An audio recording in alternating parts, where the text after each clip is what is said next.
Vous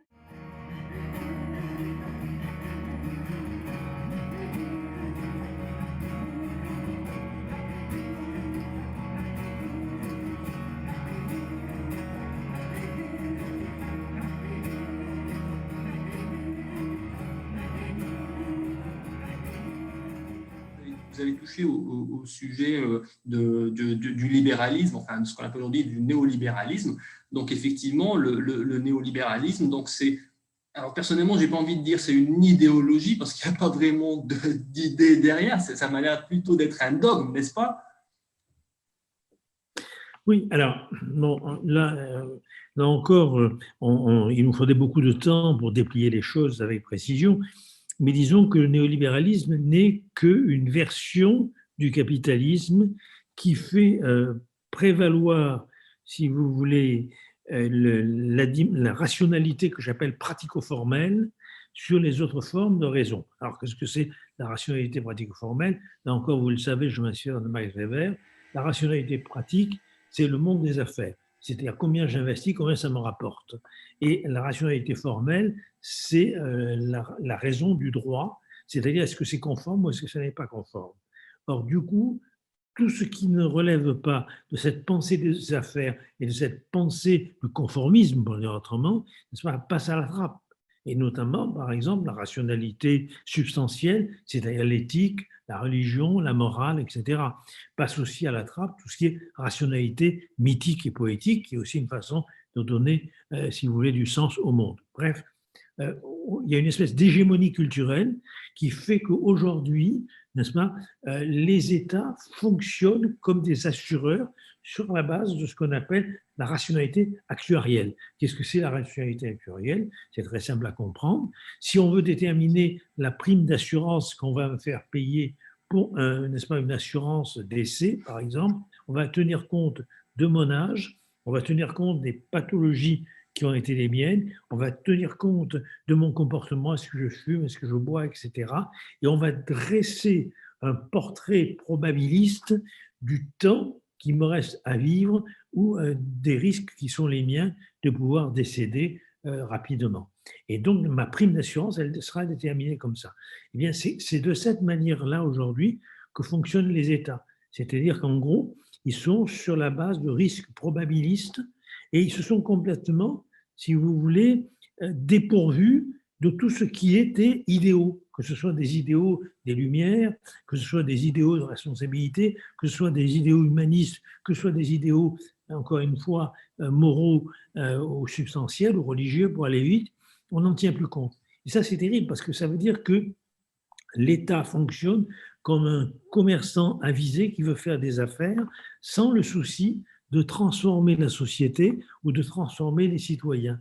Et là, il y a une espèce de fatalisme des chiffres, voyez, qui nous prive de la possibilité d'espérer dans un avenir meilleur, c'est-à-dire ce que portaient justement les utopies, encore une fois, quelles qu'elles soient. Je ne vais pas me prononcer sur l'une ou sur l'autre, mais ce qui est important, c'est ça. C'est-à-dire que nous sommes dans des sociétés résignées et fatalistes qui essaient simplement de faire des affaires et que les affaires marchent.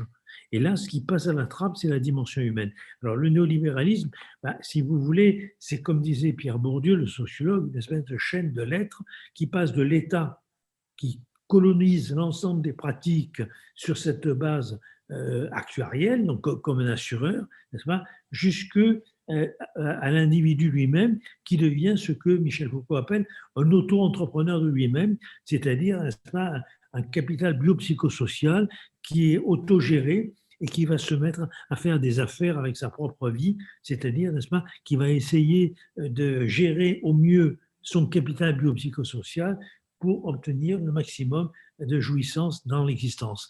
Il y a là quelque chose qui nous transforme dans un homo economicus, un homme économique, mais très particulier, puisque cet homme économique, il n'est plus dans l'échange, il est dans l'auto-entreprise, si vous voulez. Et entre l'État et l'individu auto-entrepreneur de lui-même, vous avez toute une série d'intermédiaires que sont les services publics, que sont les institutions, etc. Et là, on l'a vu toutes ces dernières années avec le néolibéralisme, c'est-à-dire qu'on en est de moins en moins dans des services publics qui servent l'intérêt général qui servent l'intérêt collectif. On est moins dans le devoir, si vous voulez, du fonctionnaire de répondre aux besoins de la population, mais au contraire, ces services publics, on les a décomposés, recomposés sur le modèle d'une éthique entrepreneuriale, comme si finalement ces services pouvaient se mettre en concurrence et comme si, n'est-ce pas, le meilleur pouvait être produit par la concurrence. Alors, il y a une très belle phrase de Paul Valéry qui dit que la concurrence permet le meilleur marché, mais pas la meilleure qualité. Si vous voulez, si notre monde aujourd'hui va vers ce délitement, vers cette dégénérescence, c'est parce que le principe cardinal organisateur aussi bien des États que des institutions que des individus, c'est la mise en concurrence, ce qui est une idéologie, une philosophie connue, c'est la philosophie d'Herbert Spencer, à la fin du 19e siècle et au début du 20e, qui se fonde sur l'idée que ce qui est meilleur, c'est ce qui sort d'une sélection naturelle et qui aboutit à une compétition généralisée. Et donc, en gros, les meilleures sociétés, c'est celles qui gagnent. Les meilleurs individus, c'est ceux qui gagnent. Et il faut éliminer les mal bâtis, les débiles, les faibles, les malades. Et donc, vous savez bien que les nazis ont recyclé ces idées en les fondant sur le principe que la meilleure race sera la race combattante qui gagnera l'ensemble des champs de bataille, n'est-ce pas? Mais il faut bien voir que ces idées qui ont été recyclées par les nazis, elles sont aujourd'hui encore au sein même du néolibéralisme, avec cette idée que les meilleurs, ce sont les premiers de cordée, comme le disait mon président de la République. Donc il y a quelque chose d'absolument terrifiant, n'est-ce pas, cette idée de penser encore une fois que l'essence de la nature humaine, c'est la lutte de tous contre tous, c'est la compétition dont finalement l'issue est la sélection des meilleurs. Il y a quelque chose d'épouvantable qui ignore ce que justement l'humanité de l'homme doit à sa vulnérabilité, qui lui permet à la fois les liens d'amitié, les liens d'amour et les liens sociaux. Oui, donc effectivement, naturellement, l'être humain, c'est ce qu'on pourrait penser, c'est ce qu'on pourrait tendre à penser. Ce serait plutôt le fort qui va aider le faible, etc. Et votre exemple sur effectivement cette probabilisation, actuarisation des vies humaines, en fait, donc en disant, voilà, vous avez tel âge, tel antécédent, ou alors vos parents, vos grands-parents, etc. Et donc, vous avez telle probabilité de vivre jusqu'à tel âge, d'être productif jusqu'à tel âge. Moi, quand j'entends ça, je me dis, voilà, donc en fait, ça, c'est un symptôme de totalitarisme capitaliste. Et je dis totalitarisme dans le sens où Hannah Arendt définissait le totalitarisme. Elle disait un régime totalitaire, et il veut votre peau non pas en raison de ce que vous auriez fait, mais en raison de qui vous êtes, c'est-à-dire de caractères que vous ne maîtrisez pas en fait. Et c'est exactement ça, le néolibéralisme, en tout cas son agenda et puis ces fantasmes qu'il réalise malheureusement année après année de ce qu'on en voit. Et ça, bien sûr, il y a énormément à dire et il ne nous faudrait pas 2 heures, il nous faudrait 2 jours au moins, voire 2 semaines pour pouvoir travailler toutes ces questions, mais on est aujourd'hui face à une globalisation néolibérale du monde qui le transforme en village d'affaires, pour aller vite, conduisant à une forme de totalitarisme. Parce que ça n'est pas, encore une fois, que l'argent ou des affaires, ça fonctionne, j'ai rien contre, à condition que ça soit dans le secteur des affaires et dans le secteur des produits financiers. Mais le problème majeur, c'est que c'est ce mode, en gros, de pratique qui opère dans une économie financiarisée qui s'est en quelque sorte imposé à l'ensemble des secteurs de notre existence. Et là, c'est tout à fait terrible. Alors, si vous voulez, d'ailleurs, si vous le permettez, je peux même vous raconter, n'est-ce pas, une petite blague, comme on dit chez moi en Provence. C'est l'histoire des 2 Francis que j'adore souvent raconter, mais peut-être que vous m'avez déjà entendu la raconter à la radio, n'est-ce pas? Ces 2 Francis, ces 2 citoyens qui, n'est-ce pas, étaient nés dans le même village, avaient le même âge, n'est-ce pas, et s'appelaient tous les 2 Francis. L'un était prêtre et l'autre était chauffeur de taxi. Et le hasard voulut qu'il meure le même jour. Alors, le même jour, il se présente devant le Seigneur et passe d'abord Francis, le chauffeur de taxi. Le Seigneur regarde ses registres et lui dit « Va mon fils, tu as mérité le paradis, voilà ton bâton en diamant et ta tunique en argent. » Puis arrive Francis le prêtre et le Seigneur regarde ses registres et lui dit « Va mon fils, tu as mérité le bâton de chêne et la tunique de lin. »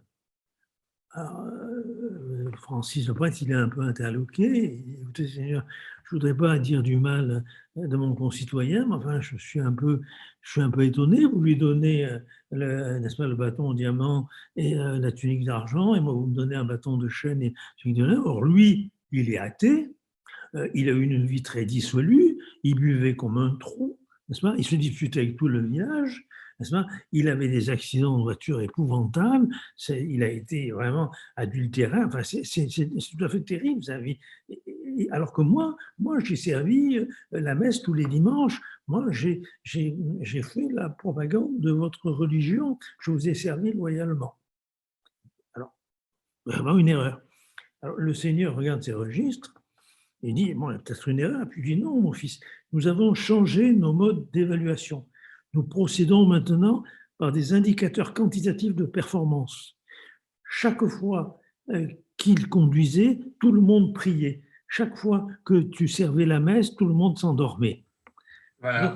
C'est très intéressant parce que pour moi, c'est la production de la valeur par une conception financiarisée du monde, c'est-à-dire chiffrée sur la base de la quantité, sans savoir si ce comportement sert la cause, la finalité qui est la sienne, ou bien s'il produit simplement un score quantitatif satisfaisant. C'est très concret.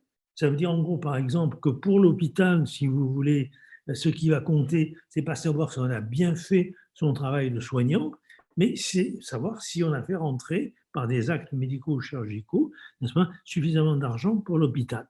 De la même manière, pour l'enseignant, on ne va pas se demander si il a bien fait son travail, il a aidé les enfants les plus difficiles à apprendre, etc. On va calculer le taux de réussite au baccalauréat et le taux de mention bien et très bien dans le palmarès des lycées. Et pour les universités, c'est pareil. On ne va pas savoir si quelqu'un a fait ou pas une bonne recherche qui sert l'intérêt collectif. On va simplement calculer pour savoir, n'est-ce pas, s'il a un taux de publication suffisant dans des revues à fort impact factor, ça veut dire à taux d'audience. Et donc, c'est vraiment une société d'imposture, une société d'apparence qui ne tient plus compte de la valeur des actes, mais simplement qui les chiffre à partir de caractères formels et quantitatifs, comme si la qualité était une propriété émergente de la quantité. Et l'histoire des deux Francis est significative parce qu'elle montre justement que l'objectivité, là j'aime bien une citation d'Adorno que je vais vous donner, Théodore Adorno de l'école de Francfort dit « L'objectivité dans les relations entre les hommes qui fait place nette de toute idéologie est déjà devenue elle-même une idéologie qui nous invite à traiter les hommes comme des choses. » Donc si vous voulez, Kant, philosophe des Lumières, comme vous savez, posait qu'il y avait une différence entre la chose et l'homme, c'est que la chose se mesure et l'homme ne peut pas se mesurer parce que ce qui le caractérise, c'est sa dignité. Eh bien, nous sommes dans un monde qui a perdu la dignité. Dans la prochaine partie, nous parlerons du phénomène Macron. Macron, c'est la religion saint-simonienne de l'éthique entrepreneuriale et c'est pour ça qu'il considère que la nation est une nation start-up et l'État est une entreprise